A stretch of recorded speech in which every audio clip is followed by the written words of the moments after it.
Charlie சொன்னதை எல்லாம் கேட்டு சத்தமாக சிரித்த பிலிப், என்னது பயங்கரமானவங்களா? ஹஹஹா, இந்த மாதிரி பயங்கரமான ஆளுங்களுக்கு எல்லாம் நான் பயந்துட்டே இருந்தேன்னா இன்னைக்கு நான் இருக்கிற இந்த பொசிஷனை என்னால அடைஞ்சு இருக்கவே முடியாது. இந்த ஆர்கனைசேஷனை கண்டிப்பா நம்ம அழிச்சே ஆகணும். ஏன்னா இந்த ஆர்கனைசேஷன் நம்ம நாட்டுக்கு ஒரு சாபக்கேடு என்று அழுத்தமாக சொன்னான் பிலிப். இதை கேட்ட சார்லியும் மற்றவர்களும் அமைதியாகிவிட்டார்கள். பிலிப் சொல்வது 100% உண்மை. ஏனென்றால் இந்த ஐவி சிண்டிகேட் தான் இந்த நாட்டில் நடக்கும் போர்களுக்கெல்லாம் முக்கியமான காரணம். அவர்கள்தான் இந்த நாட்டை சேர்ந்த மிலிட்டரி குரூப்புகளில் இருக்கும் ஆயுதங்களை எல்லாம் கடத்தி விற்க ஆரம்பித்து விட்டார்கள். இது மேலும் பிரச்சனையை பெரிதாக்கியது. அவர்கள் மட்டும் இல்லை என்றால் இந்த நாடு இப்பொழுது இருப்பதை விட கொஞ்சம் அமைதியாக இருக்கும் என்றுதான் மற்ற எல்லோரும் கூட நினைத்தார்கள். சரி, நீங்க முடிவு பண்ணிட்ட பின்னாடி நான் என்ன சொல்றது? நான் உங்களுக்கு ஹெல்ப் பண்றேன் என்று சார்லி முடிவாக சொல்லிவிட்டான். என்ன பின் விளைவுகள் ஏற்பட்டாலும் சரி, இல்லை இதில் கிடைக்க போவது தோல்வியாக இருந்தாலும் சரி, வெற்றியாக இருந்தாலும் சரி, எதுவாக இருந்தாலும் அதை எதிர்கொள்ளலாம் என்று அவன் முடிவு எடுத்து விட்டான். அவனும் அந்த நாட்டில் வாழும் ஒரு மனிதன் தானே. அவனுக்கும் நிம்மதியான ஒரு வாழ்விற்கான ஏக்கம் இருக்கத்தானே செய்யும். நாங்களும் எங்களால முடிஞ்ச எல்லா பெஸ்டான உதவியும் உங்களுக்கு செய்றோம். It's time to go for IV syndicate, தீர்மானமான முடிவுடன் சொல்லிவிட்டான் ஜான். மற்றவர்களும் கூட அவனது முடிவிற்கு இணக்கமாக தலையசைத்தனர். அந்த நிமிடம் அவர்களின் மனதில் தேசபக்தி என்னும் தீ கொழுந்து விட்டு எரிய ஆரம்பித்துக் கொண்டிருந்தது என்று கூட சொல்லலாம். இதையெல்லாம் பார்த்த அவந்திகாவிற்கு சிறிது நிம்மதியாக இருந்தது. நீங்க யாரும் எதுக்கும் கவலைப்படாதீங்க. நம்ம போடுற ஹார்ட் ஒர்க் கண்டிப்பா வேஸ்டா போகாது. நம்ம கண்டிப்பா இந்த ஆர்கனைசேஷனை அழிச்சே தீர்வோம் என்று உறுதியாக சொன்னாள். இந்த ஐவி சிண்டிகேட் உடைய அழிவில் தான் அவந்திகா மற்றும் சந்திரன் குடும்பத்தின் வாழ்வும் எதிர்காலமும் அடங்கி இருக்கின்றது. அதனால் என்ன ஆனாலும் அந்த ஐவி சிண்டிகேட்டை அழிக்காமல் இந்த நாட்டை விட்டு செல்வதில்லை என்று முடிவெடுத்து விட்டாள் அவந்திகா. இந்த தீர்மானத்துடன் அந்த ஹாலில் இருந்து எல்லோரும் அகன்றுவிட ரவி அவந்திகாவிற்கு பிலிப்பை பற்றி சொல்ல ஆரம்பித்தான். நம்ம பிலிப் கிட்ட இந்த விஷயத்துல உதவி கேட்கறதுக்கு அவருக்கு பெரிய செல்வாக்கு இந்த நாட்டுல இருக்குதுன்றதுக்காக மட்டுமில்ல அவந்திகா, அவனும் ஐவி சிண்டிகேட்டால ரொம்ப பாதிக்கப்பட்டு இருக்கான் என்று ரவி சொல்ல, என்ன பாதிப்பு என்று கேட்டாள் அவந்திகா புருவங்களை சுருக்கியவாறு. இந்த ஐவி சிண்டிகேட் தான் பிலிப்போட அப்பா அம்மா 2 பேர்த்தையும் கொன்னுட்டாங்க. அது மட்டும் இல்ல, இப்போ பிலிப் அவங்களுக்கு எதிராக எந்த வேலையும் செய்யக்கூடாதுன்றதுக்காக பிலிப்போட வைஃபையும் கடத்தி வச்சிருக்காங்க என்று ரவிச்சந்திரன் சொல்ல, ஓ என்றபடி தலையசைத்தாள் அவந்திகா. இந்த ஆர்கனைசேஷன் கண்டிப்பா நிறைய தப்பு பண்ணி இருப்பாங்கன்னு எனக்கு தோணுது. இல்லனா இவ்வளவு ஸ்ட்ரென்த்தா அவங்களால எப்படி உயர்ந்து இருக்க முடியும் என்று எதையோ யோசித்தவாறு சொல்லி கொண்டிருந்தாள் அவந்திகா. அதை கேட்டு இணக்கமாக தலையசைத்த ரவிச்சந்திரன், கண்டிப்பா அப்படிதான் இருக்கும். இந்த நாடு இப்படி இந்த மாதிரியான நிலைமையில இருக்கிறதுக்கு காரணம் கூட இந்த நாட்டுல உங்களுக்குள்ளேயே நிறைய கலப்படமும் கரப்ஷனும் இருக்கு, அதுதான் நான் நினைக்கிறேன் என்று அவன் சொல்ல, புருவங்கள் சுருங்க ரவியை பார்த்தவள், அப்புறம் எப்படி பிலிப் நம்மளுக்கு ஐவி சிண்டிகேட்டை அழிக்க ஹெல்ப் பண்ணுவார்னு நீங்க நினைக்கிறீங்க? நம்ம எப்படி அவரு வேற ஒருத்தவங்களுக்கு வெல போயிட மாட்டார்னு நம்புறது என்று பாயிண்ட் ஆக கேட்டாள் அவந்திகா. இதை கேட்டு மெலிதாக சிரித்த ரவிச்சந்திரன், அஃப்கோர்ஸ் நம்பலாம். ஏன்னா ஐவி சிண்டிகேட்டை அழிச்சாதான் பிலிப்பால இந்த மொத்த நாட்டையும் கைப்பற்ற அளவுக்கு உயர முடியும் என்று சொன்னான் ரவிச்சந்திரன். ரவி என்ன சொல்ல வருகிறான் என்று அவந்திகாவிற்கு புரிந்தது. நாட்டையே உலுக்கி எடுத்து கொண்டிருக்கும் ஐவி சிண்டிகேட்டை பிலிப் அழித்தான் என்றால் அவனது செல்வாக்கும் அதிகாரமும் இந்த நாட்டில் இன்னும் பலமாக நிலை பெற்றுவிடும். அதோடு ஐவி சிண்டிகேட்டால் தினம் தினம் அல்லல் பட்டு கொண்டிருக்கும் மக்கள் எல்லோரும் பிலிப்பை ஆதரிக்க ஆரம்பித்து விடுவார்கள். ஆனால் இந்த முறை அவந்திகா பார்த்து வியந்தது ரவிச்சந்திரனின் அறிவைத்தான். இப்படி ஒரு ஆள் கூட நீங்க கான்டாக்ட் ஏற்படுத்திக்கிட்டது மட்டும் இல்லாம அவர் உங்களுக்கு கோஆபரேட்டும் பண்ண எப்படி வச்சீங்க என்று ஆச்சரியமாக கேட்டாள் அவந்திகா. இதை கேட்டு ஒரு மாதிரி விரக்தி போல் சிரித்த ரவிச்சந்திரன், ஏன்னா அவன் நான் கேட்கிற உதவிய மறுக்க முடியாத பெரிய அளவிலான பணத்தை நான் அவனுக்கு கொடுத்திருக்கேன், அதான் பிலிப் எனக்கு ஹெல்ப் பண்ண ஒத்துக்கிட்டான் என்று சொன்னான். எவ்வளவு பெருசு என்று கேட்டாள் அவந்திகா. ரொம்ப ரொம்ப ரொம்ப பெருசு என்றான் ரவிச்சந்திரன். இதை கேட்ட அவந்திகா அமைதியாகிவிட்டாள். பிலிப்புக்கு செல்வாக்கு இருக்கலாம், ஆனால் இந்த நாட்டில் மிலிட்டரி எப்பொழுதுமே பண தேவையோடு தான் இருக்கின்றது. அதுவும் இந்த மாதிரி நாளுக்கு நாள் சண்டை போரும் நடந்து கொண்டிருக்கும் நாட்டில் பணம் தான் பேசும். அப்படி பார்க்கும்போது ரவிச்சந்திரன் பிலிப்பிற்கு எத்தகைய பெரிய தொகையை அளித்து இருந்தால் அவன் இதற்கு ஒத்துக்கொண்டு இருப்பான் என்று அவளுக்கு புரிந்தது. அந்த தொகையில் கண்டிப்பாக கை விரல்கள் விட்டு எண்ண முடியாத பல ஜீரோக்கள் இருக்கலாம் என்று நினைத்து ஒரு பெரும் மூச்சை விட்டவள், இதுவரை சமாதானப்படுத்தி பழக்கம் இல்லாதவள், நீங்க கவலைப்படாதீங்க ரவி, நீங்க மறுபடியும் எல்லாத்தையும் சம்பாதிச்சிருவீங்க என்று சொன்னாள். உங்களோட திறமைய வச்சு நீங்க மறுபடியும் எல்லாத்தையும் சம்பாதிச்சிருவீங்க ரவி என்று அவள் சொல்ல, அவந்திகா அவனை மனசுணுக்கத்தை சமாதானப்படுத்த முயல்கிறாள் என்பதே அவனுக்கு சிறிது அதிர்ச்சியோடு கலந்த ஆச்சரியத்தை கொடுத்தது. அதுவும் அவள் சமாதானப்படுத்த முயன்ற நிலை இருக்கிறதே, அதை பார்த்து அவனுக்கு சிரிப்பை அடக்க முடியவில்லை. அவள் பேசிய விதமே அவள் இதுவரை இப்படியெல்லாம் யாரையும் சமாதானப்படுத்தி பழக்கம் இல்லாதவள் என்று புரிய வைக்க, அவளது கண்களோடு தனது கண்களை இணைத்து பார்த்தவன், என் மேல உனக்கு அவ்வளவு கான்பிடன்ஸ் இருக்காடி என்று கேட்டான். அதற்கு டிங்கு டிங்கு என்று தலையாட்டிய அவந்திகாவின் முகத்தில் உண்மை இருந்தது. அதை பார்த்த ரவிச்சந்திரனின் முகம் மேலும் கனிந்தது. ஆனா என் மேல எனக்கு எந்த கான்பிடன்ஸும் இல்ல. இவ்வளவு பெரிய அமௌண்ட்டை செலவழிச்சிருக்கேன்னா ஒருவேளை இன்னும் கொஞ்ச நாள்ல என்கிட்ட இருக்கிற பணம் மொத்தமும் போய் நான் ஒரு வேளை ஏழை ஆயிட்டா என்று அதிர்ச்சியாக கேட்டபடி கண்களை விரித்தான் ரவிச்சந்திரன். ரவி, உண்மையாலுமே அவ்வளவு செலவு செஞ்சு வச்சிருக்கீங்களா அந்த பிலிப்போட உதவிக்காக? புருவம் சுருங்க கேட்டாள் அவந்திகா. நிறைய பணம் செலவழித்து இருந்தால் மட்டுமே அவன் இப்படி கான்பிடன்ஸ் இல்லை என்று சொல்லுவான். ஆனால் இப்படியெல்லாம் அவன் உடைந்து போய் பேசி இதுவரை பார்க்காதவளுக்கு ஏனோ ஒரு சமயம் பயமாகவும் இருந்தது, ஒருவேளை நிறைய இழந்து விட்டானோ என்று. ஆமாண்டி, அது எவ்வளவுன்னா எப்படி சொல்லலாம், இந்த நாட்டோட மொத்த வருமானத்தை விட அதிகமா கொடுத்தது அவனுக்கு என்று அவள் உதட்டை பிதுக்கி கொண்டு சொல்ல, கேட்ட அவந்திகா கண்களை விரித்தாள். ரவி அவ்வளவு பணத்தை செலவு செய்து ஆதித்யாவிற்கு எதிரான ஆதாரங்களை திரட்ட முயல்கிறானா என்று யோசித்தவள், பணம் எல்லாம் அவ்வளவு முக்கியம் இல்ல ரவி, என்ன பொறுத்த வரைக்கும் என்ன நடந்தாலும் சரி, நீங்க பணக்காரனா இருந்தாலும் சரி இல்லனாலும் சரி, நீங்க என்னைக்குமே நீங்க மட்டும்தான் என்று சொன்னாள் அவந்திகா. அதாவது அவன் கீழ்மட்ட ஏழையாக இருந்தாலும் சரி, அவளுக்கு அவன் என்றும் ராஜா ரவிச்சந்திரன் தான் என்று அவள் சொன்னதை புரிந்து கொண்ட ரவிச்சந்திரன், நீ அப்படி சொல்லிக்கலாம், ஆனா எனக்கு என்கிட்ட இருக்கிற எல்லாமே வேணும்னு தோணுது, எனக்கு என்கிட்ட இருக்கிற எதையும் இழக்க கூடாதுன்னு தோணுது என்று அவன் குழந்தை என முகத்தை சுருக்கி கொண்டு மிளற்ற, உடனே அவந்திகாவிடம் இருந்து பதில் வந்தது. அப்ப நான் உங்களுக்கு ஹெல்ப் பண்றேன் என்றவள், உங்க அளவுக்கு என்னோட பிசினஸ் ஸ்கில்ஸ் பெஸ்டா இல்லைனாலும் நான் என்னால முடிஞ்ச எல்லாத்தையும் பண்ணி நீங்க இழந்த பணத்தை எல்லாம் மறுபடியும் திரட்ட நான் உங்களுக்கு ஹெல்ப் பண்றேன் என்று தொடர்ந்தாள். இதையெல்லாம் கூர்ந்து கேட்ட ரவி, என்ன எனக்கு ஹெல்ப் பண்ண போறியா என்று கேட்டான் முகத்தில் ஆச்சரியத்தை தேக்கி.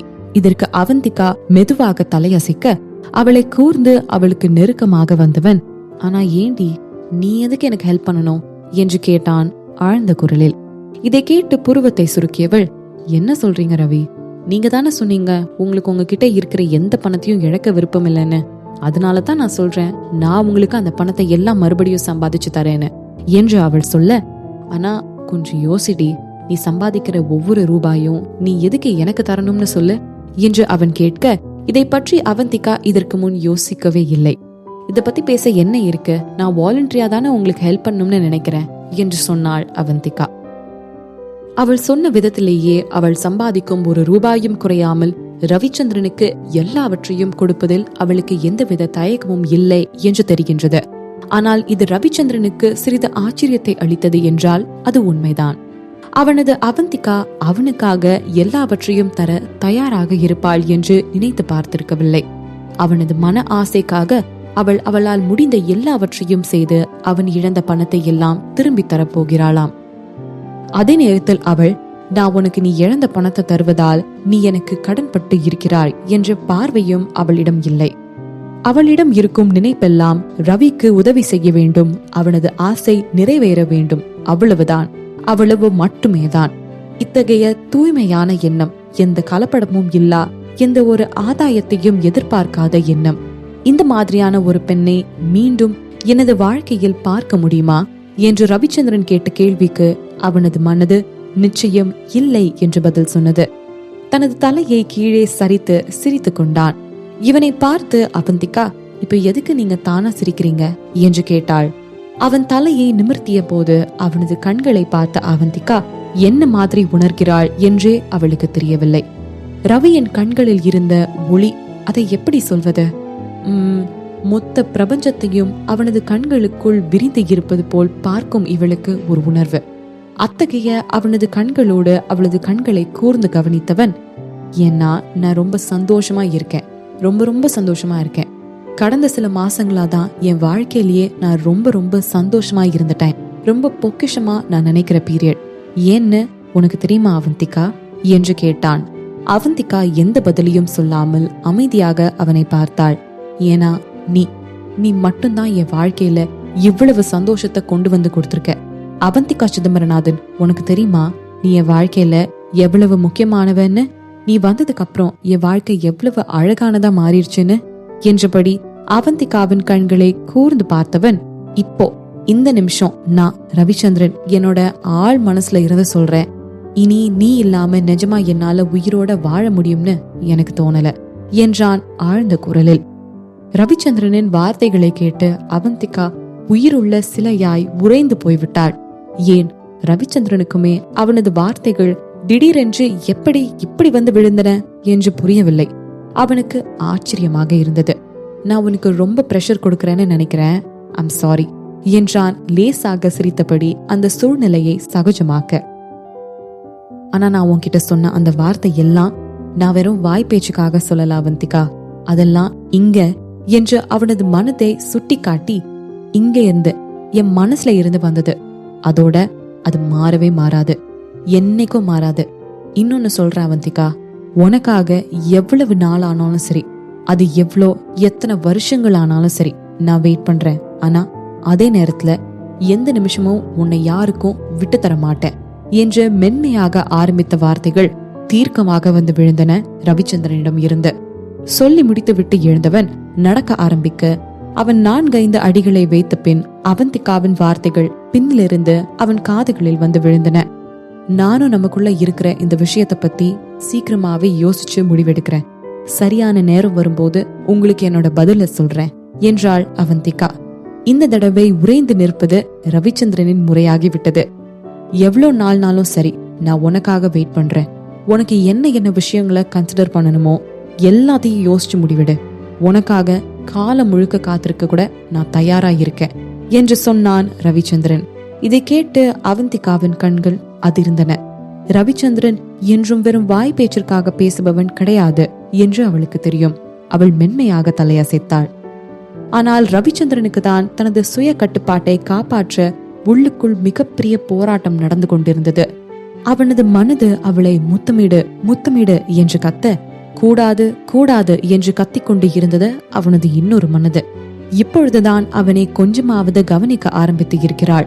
இன்னும் எதுவும் தெரியாமல் இவன் எல்லை மீறிவிட்டான் என்றாள். அதன் பிறகு அவள் முழுவதுமாக இவனை விட்டு விலகிவிட்டாள் என்றால் என்ன செய்வது என்று எச்சரித்தது அவனது மனது. ஆனால் அவனில் என்றுமே மாறாத ஒரு எண்ணம் இருக்கும். எந்த ஒரு நல்ல விஷயமும் நடக்க காலம் எடுத்துக்கொள்ளும், சிறிது காலம் அதிகமாகவே எடுத்துக்கொள்ளும். அதனால் அவந்திகாவிற்கும் அவனுக்குமான இந்த உறவையும் அப்படியே தான் பார்த்தான் ரவிச்சந்திரன். அவனது பொறுமையே அவனுக்கு மிக சிறந்த பரிசு அளிக்கும் என்று அவன் நம்பினான். மறுபக்கம் அவந்திகாவின் எண்ணமும் கூட அதுவாகவே தான் இருந்தது. அவள் முன்பெல்லாம் அவளுக்கு எந்த ஒரு துணையும் தேவையில்லை என்று நினைத்து இருந்தாலும் அவள் என்றுமே காதலுக்கோ திருமணத்திற்கோ எதிரானவளாக இருந்ததில்லை. எல்லாவற்றையும் தாண்டி அவளுக்கு ஒரு உறவை ஏற்படுத்தி கொள்ளும் போது அந்த உறவின் மீது நம்பிக்கை வர வேண்டும். அதற்கு அந்த உறவை பற்றி அவள் முதலில் ஆராய செய்வாள். அவந்திகா இந்த விஷயத்தில் மட்டும் எப்போதுமே மிகவும் பழமையை தேர்ந்து எடுப்பவள் என்று சொல்லலாம். அவளை பொறுத்த வரையில் திருமணம் என்பது நிலையான ஒன்று, இறுதி வரை வரப்போகும் ஒன்று. அதற்காக ரவிச்சந்திரன் உடனான திருமண வாழ்வு முடிந்து போனதை நாம் இதில் கொண்டு வர முடியாது. ஏனென்றால் அப்பொழுது அவள் அவளாகவே இல்லை. ஒருவேளை இந்த ஆராய்ச்சியின் முடிவாக அவள் ரவிச்சந்திரனை தேர்வு செய்யலாம், செய்யாமலும் போகலாம். ஆனால் அவள் இந்த ரிலேஷன்ஷிப்பை மிகவும் சாதாரணமாக கையாளக்கூடாது என்று நினைத்துக் கொண்டாள். அவள் மிகவும் கவனமாக இருக்க வேண்டும். எந்த நிலையிலும் ஒரு உண்மையான உறவை இழக்கவும் அவள் விரும்பவில்லை. அதற்காக சும்மா பின்தொடர்ந்து கொண்டே இருக்கும் ஒரு ஆணுக்காக உறவை ஏற்படுத்தி கொள்ளவும் விரும்பவில்லை. இதை நன்றாக புரிந்து கொண்ட ரவிச்சந்திரனும் அவளுக்கான இடத்தையும் நேரத்தையும் ஒதுக்குகிறான். ஆனால் அவனுக்கு தன் மீதான இத்தனை அதிகமான புரிதலும் நம்பிக்கையும் கணீரம் கொடுக்கக்கூடிய அளவு காதலும் இருக்கும் என்று அவள் எதிர்பார்த்திருக்கவில்லை. அவளது உறவு இன்னும் நிலையாகவில்லை என்றாலும் தொடங்கிவிட்டது என்று சொல்லலாம். இத்தனை நாள் ரவிச்சந்திரனை காதல் என்ற ரீதியில் பார்க்காமல் இருந்த அவந்திகா இப்போதில் இருந்து அவனது உணர்வுகளுக்கு மதிப்பளிக்க வேண்டும் என்று நினைக்க ஆரம்பித்து இருந்தாள். மறுபக்கம் ரவியும் அவளை என்றும் விடுவதாக இல்லை. இவர்களை வெளியில் இருந்து பார்க்கும் ஒருவருக்கு இவர்கள் இடையில் எதுவும் இல்லை என்பது போல்தான் தோன்றும். ஆனால் அவர்கள் இருவருக்கும் மட்டும் தெரியும் அவர்களின் உறவு ஆணி வேரை அடைந்து விட்டது என்றும், அதோடு நில்லாமல் அது மேலும் மேலும் ஆழமாக சென்று கொண்டிருக்கிறது என்றும். அதே நேரத்தில் இவர்கள் காதலில் மூழ்கி தாங்கள் செய்ய வேண்டிய வேலையை விட்டுவிடவில்லை. எந்த ஒரு விஷயமும் அவர்களின் வெற்றியை தடுக்கக்கூடாது என்பதில் அவர்கள் உறுதியாக இருந்தனர்.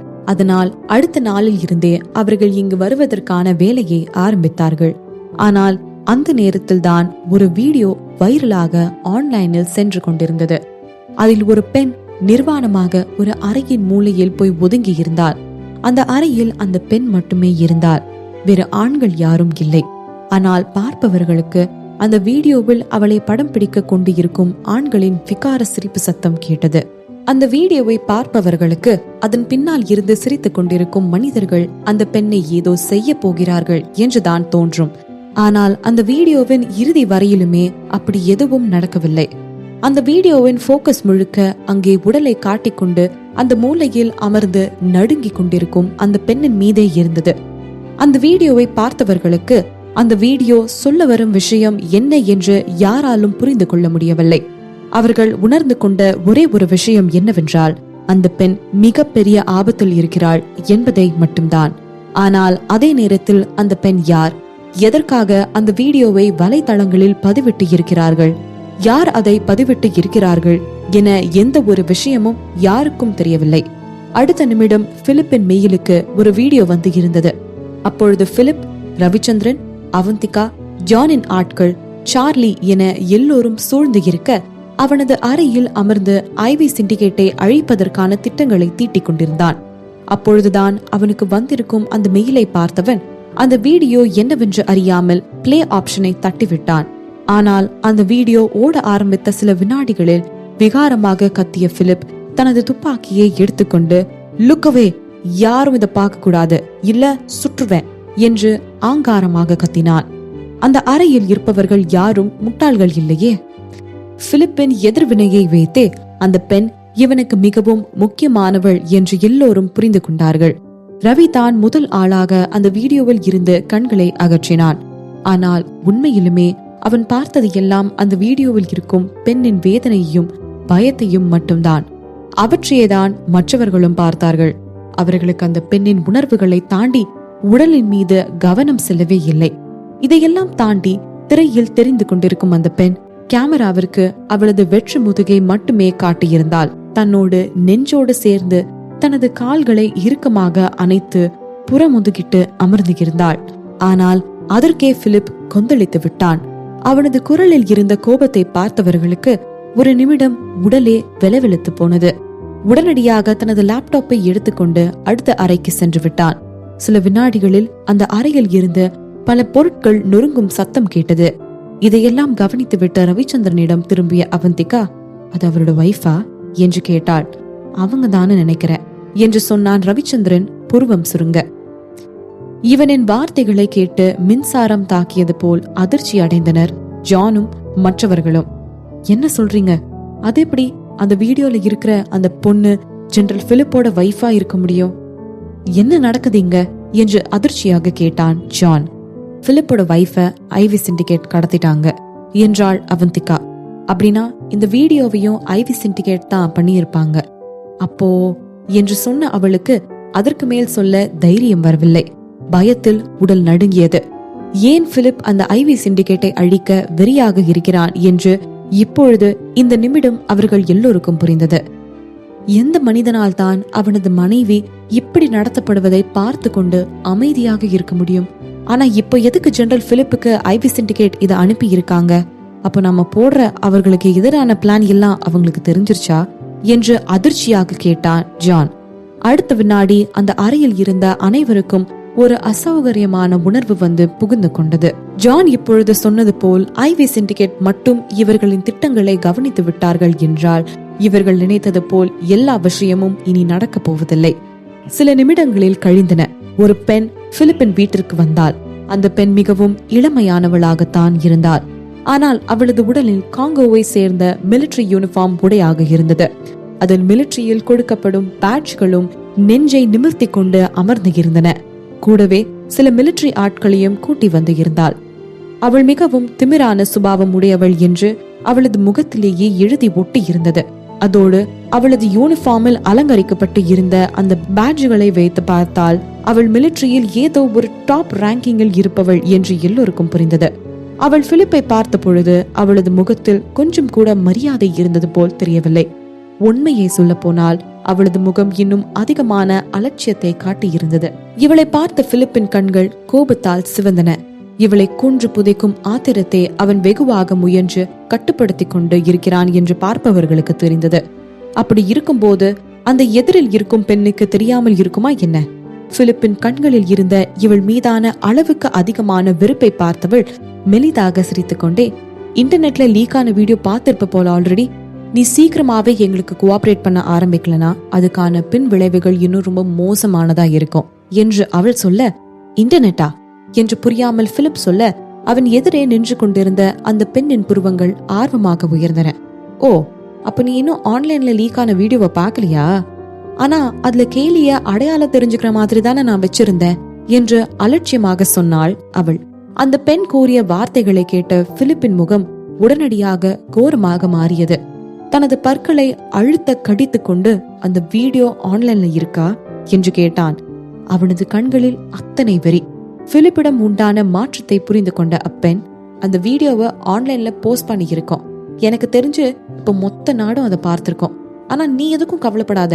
அவங்க யாருக்கும் கேலிய யாருன்னே தெரியாது. சோ அவங்க யாருக்கும் அவ உன்னோட வைஃப்னு தெரிஞ்சிருக்காது என்று அலட்சியமாக சொன்னாள். அவளின் வார்த்தைகளை கேட்ட பிலிப்பிற்கு உடனடியாக தனது துப்பாக்கியை வெளியே எடுத்து அந்த பெண்ணின் நெற்றிக்கு நேராக வைத்தபடி, இதுக்கெல்லாம் என்ன அர்த்தம் ஆலியா? நான் தான் உங்களை எல்லாம் வார்ன் பண்ணி இருந்தேன்ல, நீங்க அவளை எதுவும் பண்ணக்கூடாது, இல்லனா நான் உங்க மொத்த ஆர்கனைசேஷனையும் செதச்சிருவேன்னு சொன்னா இல்லையா என்று ஆங்காரமாக கத்தினான் பிலிப். ஆனால் அந்த பெண்ணும் அலட்டிக் கொள்ளவே இல்லை. பிலிப்பை வெறித்து பார்த்தவள், நாங்க எதுவுமே பண்ணல, ஜஸ்ட் ஒரு வீடியோ தான் ரெடி பண்ணணும். அதோட இனியும் நீ எங்களுக்கு கோஆபரேட் பண்ண மாட்டேனா இதுக்கு மேலையும் என்ன வேணும்னாலும் பண்ணுவோம் என்று சொல்லி நிறுத்தியவள், பிலிப் ஏன் புரிஞ்சுக்கவே மாட்டேங்கிற? எதுக்கு இவ்வளவு ஸ்டபர்னா இருக்க? அதுவும் அந்த கேலி மாதிரியான ஒரு பொண்ணுக்காக. அவ உனக்கு கொஞ்சம் கூட தகுதியானவளே கிடையாது. நான் மட்டும் தான் உனக்கு தகுதியானவ. நீ மட்டும் எனக்கு கோஆபரேட் பண்ணா நம்ம மொத்த நாட்டையும் நம்மளுக்கு சொந்தமானதா ஆக்கலாம். ஆனா இப்போ அந்த கேலி மாதிரி ஒரு பொண்ணுக்காக நீ எல்லாத்தையும் இழக்க போறியா என்ன? உன்னை நீயே கேட்டு பாரு, அவ அவ்வளவு வர்த் கிடையாது என்று அந்த பெண் எடுத்துரைக்க, பிலிப்பின் உதடு சிரிப்பால் வளைந்தாலும் அவனது கண்களில் கோபம் இன்னும் இருந்து கொண்டேதான் இருந்தது. நான் இதை கேலிக்காக மட்டும் பண்ணல ஆலியா, என்னோட பெத்தவங்களுக்காகவும் தான் பண்றேன் என்றான் பிலிப் அழுத்தமாக. பிலிப் ஏன் புரிஞ்சுக்க மாட்டேங்கிற? அது ஒரு ஆக்சிடென்ட். 2 பெரிய பார்ட்டிஸ் மோதிக்கும் போது நடக்கிற ஒரு சாதாரணமான ஆக்சிடென்ட் தான் உன்னோட பேரண்ட்ஸ்க்கும் நடந்துச்சு. நீ அதுக்கு எங்க ஆர்கனைசேஷன் மேல பழி போடுறது ரொம்ப பெரிய தப்பு. உன்னோட பேரண்ட்ஸ் தான் எங்க வழியில வந்து நின்னுட்டு இருந்தாங்க என்று சொல்லியவள் நடந்தது எல்லாம் ஒரு சாதாரணமான விஷயம் போல் தோளை குலுக்கினாள். இதையெல்லாம் பார்த்து கொண்டிருந்த பிலிப்பிற்கு எரிச்சல் இன்னும் அதிகமானது. இப்போ இதை சொல்றதுக்கு தான் நீங்க வந்தியா ஆலியா என்று எரிச்சலாக கேட்டான். இதை கேட்டு மெலிதாக சிரித்தாள் ஆலியா. Of course not. நான் இங்க ஐவி சிண்டிகேட்டோட சார்பா வந்திருக்கேன். ஒழுங்கா வரப்போற எலெக்ஷன்ல ஐவி சிண்டிகேட்டோட சார்பா நீ கலந்துக்கணும். நீ மட்டும் அதை பண்ணலனா கேலிக்கு என்ன நடக்கும்னு என்னால சொல்ல முடியல. ஆனா உன்னாலதான் நல்லா கெஸ் பண்ண முடியும்னு எனக்கு தோணுது. அதனால ஒழுங்கா எங்களுக்கு கோஆபரேட் பண்ணு பிலிப் என்றாள் அதிகாரமாக. இதை கேட்டு அவனுக்கு என்ன சிரிப்பதா அழுவதா என்றே தெரியவில்லை. அவர்கள் இவனது பெற்றோரை கொன்று விட்டனர். இப்பொழுது மனைவியையும் கடத்தி வைத்திருக்கிறார்கள். இதில் அவர்களுக்கு இவன் கோஆபரேட் செய்ய வேண்டுமா? என்ன ஆனாலும் அதை மட்டும் செய்யக்கூடாது என்று முடிவெடுத்த மனது மறு நிமிடமே அப்படி என்றால் கேலிக்கு என்ன ஆகும் என்று யோசிக்க ஆரம்பித்தான். இந்த நினைவு அவனுக்கு மீண்டும் கொலை வெறியே கொடுத்தது. அவனை அமைதியாக பார்த்த ஆலியா, பிலிப், நீ ஏன் எங்க கூட சேர்ந்து வேலை பார்க்க கூடாது? என்ன பாரு, நான் நல்லா தான் இருக்கேன். என்ன பாரு, நோ லாசஸ் ஓன்லி கெயின்ஸ். அவங்க கூட நீ சேர்ந்து வேலை பார்க்க ஆரம்பிச்சிட்டனா உன்னால கேலிய கூட காப்பாத்த முடியும். அஃப்கோர்ஸ் நீ அதை எதுக்கு பண்ண போற? ஆரம்பத்துல இருந்து சரி, இப்பவும் சரி, அவ உனக்கு சரியான மேட்சே கிடையாது. அதோட இப்ப அவளை பத்தி இந்த மாதிரியான ஒரு வீடியோ வேற லீக் ஆயிடுச்சு. அதனால இனியும் என்று ஆலியா பிலிப்பிடம் நகர்ந்து அவனது உடலை ஒட்டி உரசி நின்றபடி, பிலிப், நீ என் கூட வந்துரு, நம்ம 2 பேரும் சேர்ந்து இந்த உலகத்தையே ஆளலாம் என்று சொன்னாள். இதையெல்லாம் கேட்டுக்கொண்டிருந்த மற்றவர்கள் அப்படியே உறைந்து நின்றனர். என்ன இந்த பொண்ணு இப்படி வெட்கமே இல்லாம நடந்துக்கிறா என்ற நினைப்பு அவர்களது மனதில் ஓடிக்கொண்டிருந்தது. அதிலும் ஜான் மற்றும் மற்றவர்களின் மனதினுள் அந்த பெண் மிக மிக தரம் இறங்கிவிட்டாள். அப்படி இருக்கும் பொழுது அந்த விஷயத்தில் ஈடுபட்டிருக்கும் பிலிப்பிற்கு எப்படி இருக்கும் என்று நான் சொல்ல தேவையில்லை. ஆலியா, நான் சொல்றத நல்லா கேட்டுக்கோ என்றபடி அவளின் கண்களை கோர்ந்து பார்த்த பிலிப், ஒருவேளை நான் உங்க ஐவி சிண்டிகேட் கோ ஆபரேட் பண்ண ஆரம்பிச்சிட்டா கூட நான் உன் கூட சேர மாட்டேன். அது கனவுல கூட நினைச்சிராத. ஏன்னா நீ கேலியோட சுண்டு விரலுக்கு கூட இணையானவ கிடையாது என்று அவன் அழுத்தமாக சொல்லிவிட, இதை கேட்ட ஆலியாவின் முகம் கருத்து வெளுத்து கோபத்தில் சிவந்தது. அவனை உறுத்து பார்த்தவள், ஒருவேளை கேலிய நிறைய ஆம்பளைங்க சேர்ந்து நாசமாக்கினாலும் நீ அவளை ஏத்துப்பியா? அவன் கூட இருப்பியா என்று கேட்டாள். ஆலியா சொன்னதை கேட்டு அவளின் குரல் வளையை பிடித்து இறுக்கிய பிலிப், நான் சொல்றத நல்லா கேட்டுக்கோ ஆலியா. உன்னோட குரூப்ல சேர்ந்த எவனாச்சும் ஒரே ஒருத்தன் கூட அவன் மேல சுண்டு விரல வச்சா கூட உன்னோட ஆளுங்க நீ எல்லாத்தையும் சேர்த்து கொன்னு புதைச்சிருவேன். நான் என்னைக்கும் வார்த்தை மாற மாட்டேன்னு உனக்கு நல்லா தெரியும்னு நினைக்கிறேன். இப்போ இந்த வீட்டை விட்டு வெளியே போ என்றபடி அவள் குரல் வளையை பிடித்து தள்ளி கீழே இருந்தான் பிலிப். ஆலியா நடந்த நம்ப முடியாத விஷயத்தில் அதிர்ச்சியாகி நின்றாள். அவளுக்கு நேர்ந்த அவமானத்தை அவளால் தாங்கிக் கொள்ளவே முடியவில்லை. பிலிப்பை பார்த்து முறைத்த ஆலியா, ஃபைன், உனக்கு அவ்வளோ கட்ஸ் வந்துருச்சா? இனியும் இப்போ நீ இருக்கிற உயரத்துல இனிமே நீ இருக்க மாட்டேன்னு தான் எனக்கு தோணுது. சீக்கிரமாவே ஏண்டா இவளை இப்படி அவமானப்படுத்தணும்னு நீ வருத்தப்படுவ. ஏன் நானே வந்து கூப்பிட்டப்ப கூட என் கூட சேராம போனேன்னு நினைக்க வைப்பேன். அன்னைக்கு பாத்துக்கிறேன் உன் மூஞ்சி எப்படி போகுதுன்னு என்று சொன்னவள் தனது ஆட்களிடம் திரும்பியபடி லெட்ஸ் கோ என்றாள். தனது ஆட்களுடன் நடந்து போய் கொண்டிருந்த ஆலியாவிற்கு பிலிப் அவளை அவமானப்படுத்தியது மனதில் சுழன்று சுழன்று வந்து கொண்டிருந்தது.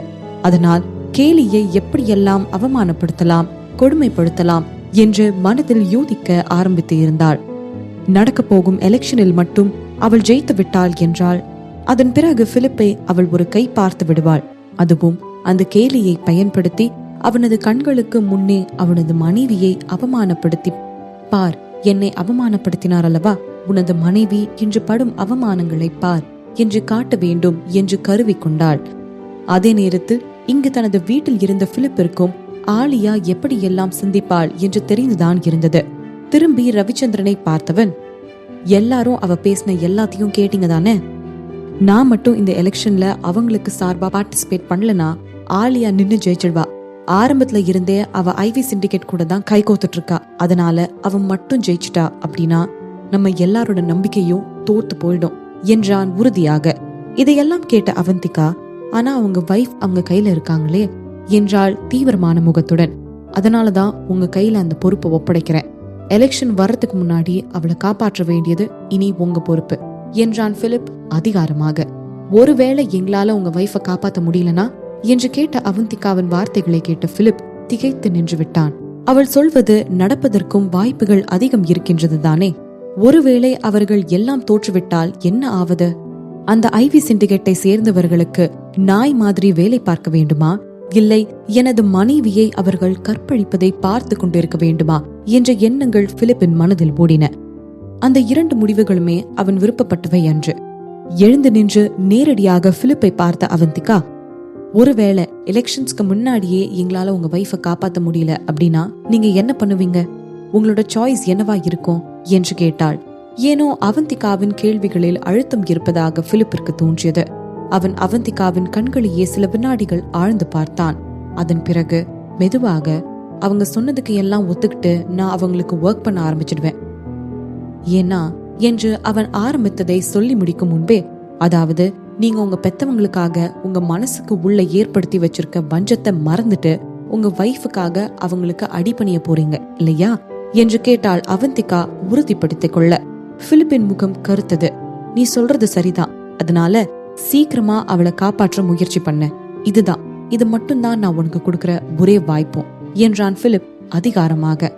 அவந்திகாவை தனது அதிகாரத்தால் பிலிப் பயமுறுத்துவதை பார்க்க சகிக்காத ஜான் அவளுக்கு ஏதாவது உதவி செய்ய வேண்டும் என்று நினைத்து கொண்டிருக்க, அவந்திகாவும் ஆல்ரைட், நாங்க எங்களோட பெஸ்ட் கொடுக்க முயற்சி பண்றோம், கவலைப்படாதீங்க, நம்மளோட கோஆபரேட்டிவ் ரிலேஷன்ஷிப் இதோட முடியாது என்று வேற சொல்லி வைத்தாள். இதை கேட்ட ஜான் அதிர்ந்தான். அவந்திகா ஏன் இப்படி பண்றா? அவ எதுக்கு இந்த விஷயத்துக்கு ஒத்துக்கிட்டா? அவன் சொன்னதை செய்யலன்னா நம்மள ஏதாச்சும் பண்ணிடுவேன்னு சொல்லி மிரட்டுறான். ஏன் இதுக்கு மேலேயும் எதுக்கு அவன் கூட ஒர்க் பண்ண தயாரா இருக்கேன்னு அவந்திகா சொல்லணும் என்று ஜான் யோசித்துக் கொண்டிருக்க, மறுபக்கம் அவந்திகாவை மிக நன்றாக அறிந்து வைத்திருக்கும் ரவியின் உதடுகள் சிரிப்பினால் வளைந்தன. அவனுக்கு தெரியும், பிலிப்பின் தேர்விற்காக மட்டும்தான் அவந்திகா இந்த உதவியை அவனுக்கு உதவி செய்ய தயாரானாள்.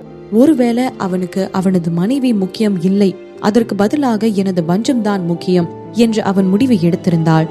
அவந்திகா, இனிமேலும் உனக்கும் எனக்கும் எந்த தொடர்பும் இல்லை, என்னால் உனக்கு உதவி செய்ய முடியாது என்று சொல்லிவிட்டு அப்பொழுதே அந்த இடத்தை விட்டு அகன்று இருந்து இருப்பாள்.